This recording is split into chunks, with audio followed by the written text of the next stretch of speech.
Hi everyone, ಇದು Monday morning. ಇವತ್ತು detox ಡ್ರಿಂಕ್ಸ್ಗೆ ಅಂತ ಮೆಂತ್ಯನ ಉಪಯೋಗಿಸ್ಕೊಂಡು ಒಂದು ಟೀ ಮಾಡ್ತಿದ್ದೀನಿ. ಇದನ್ನು ಮಾಡೋದಕ್ಕೆ ಒಂದು 3 ಸ್ಪೂನ್ ಆಗೋಷ್ಟು ಮೆಂತ್ಯ ಕಾಳು, ಸ್ವಲ್ಪ ಹಸಿ ಶುಂಠಿ, ಹಸಿ ಅರಿಶಿನ ತುರ್ಕೊಂಡು ಇಟ್ಕೊಂಡಿದ್ದೀನಿ. ಜೊತೆಗೆ ಸ್ವಲ್ಪ ಪುದೀನ ಸೊಪ್ಪು, ಸ್ವಲ್ಪ ನಿಂಬೆಹಣ್ಣು ಬಿಟ್ಟು ಮಿಕ್ಕಿದೆಲ್ಲನೂ ನೀರಲ್ಲಿ ಹಾಕಿ ಆ ನೀರು ಅರ್ಧ ಆಗೋಷ್ಟು ಕುದಿಸ್ಕೊಳ್ಬೇಕು.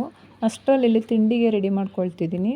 ತಿಂಡಿಗೆ ಚಪಾತಿ, ಕುಂಬಳಕಾಯಿ ಪಲ್ಯ ಮತ್ತು ವೆಜಿಟೇಬಲ್ನ ಫ್ರೈ ಮಾಡ್ತಿದ್ದೀನಿ. ಇದಿಷ್ಟು ರೆಡಿ ಮಾಡ್ಕೊಳ್ಳೋ ಅಷ್ಟರಲ್ಲಿ ಮೆಂತ್ಯ ಟೀ ಕೂಡ ರೆಡಿ ಆಯಿತು. ಇವಾಗ ಅದಕ್ಕೆ ಸ್ವಲ್ಪ ನಿಂಬೆ ರಸ ಮಿಕ್ಸ್ ಮಾಡಿಕೊಂಡು ಬೆಳಿಗ್ಗೆ ಖಾಲಿ ಹೊಟ್ಟೆಲಿ ಕುಡಿಯೋದ್ರಿಂದ ಶುಗರ್ ಲೆವೆಲ್ ಕಂಟ್ರೋಲಲ್ಲಿ ಇರುತ್ತೆ ಮತ್ತು ನಮ್ಮ ಸ್ಕಿನ್ಗೂ ಕೂಡ ತುಂಬಾ ಒಳ್ಳೆಯದು. ಹಾಗೆ ಬೆಳ್ಳಿ ಫ್ಯಾಟ್ನ ರೆಡ್ಯೂಸ್ ಮಾಡೋಕ್ಕೂ ಕೂಡ ತುಂಬಾ ಸಹಾಯ ಮಾಡುತ್ತೆ ಅಂತಲೇ ಹೇಳ್ಬೋದು.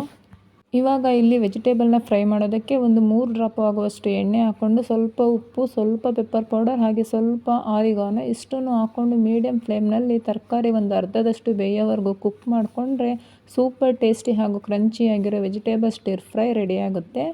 Thank you.